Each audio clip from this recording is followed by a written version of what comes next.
You know me, SDMT. Let's get it, baby.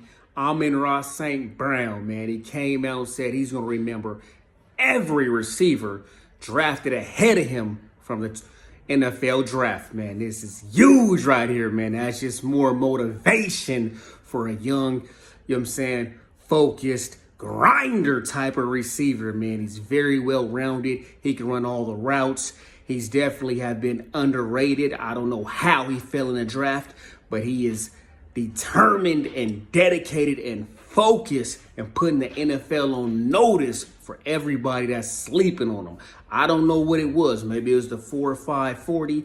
Maybe it was some of the injuries he had last year at USC, but he's a top elite receiver, and I'm tired of people sleeping on him talking about, oh, he's going to be a solid slot receiver when he can play on the outside and he can run all the routes and he can do it. Oh, man, he's a perfect fit for Jared Goff, who had a very great connection with Cooper Kupp, another receiver that was overlooked when he came out, but he has solid routes with a short and intermediate game, and he's really good after the catch. And that's why they got Amon-ra, so he can do that as well, take advantage, run all those short routes, and pile up all that yak. So, man, I'm so happy that he fell in the lap of the Detroit Lions. My team, super talented, you know, hardworking young man, you know what I mean, with his education and his athletics. So I've been a fan for so long. I've done so many videos on him. You can scroll my page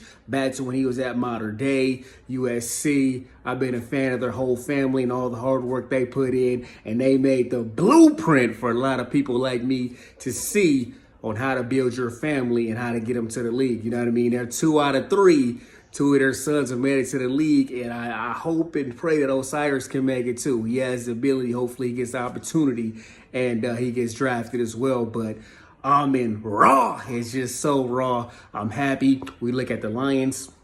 They got TJ Hawk.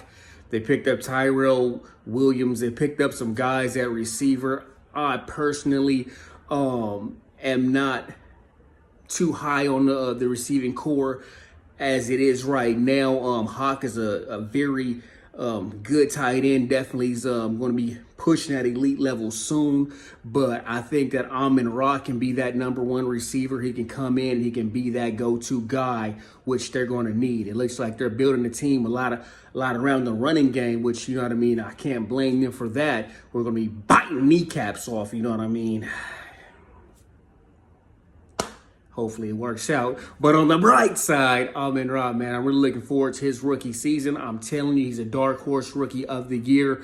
He's somebody that can come in and make an impact, and he has that chip on his shoulder, and I think that's just going to make him just push him to that next level. He was already very talented. He was already great. He was already a hard worker, but you put a chip on his shoulder when he's always been one of the top receivers coming out of high school, college. He's been that guy. So to have all these receivers, and I was just shocked. Guys I ain't never heard of was getting drafted ahead of him. I ain't even gonna lie to you, no cap.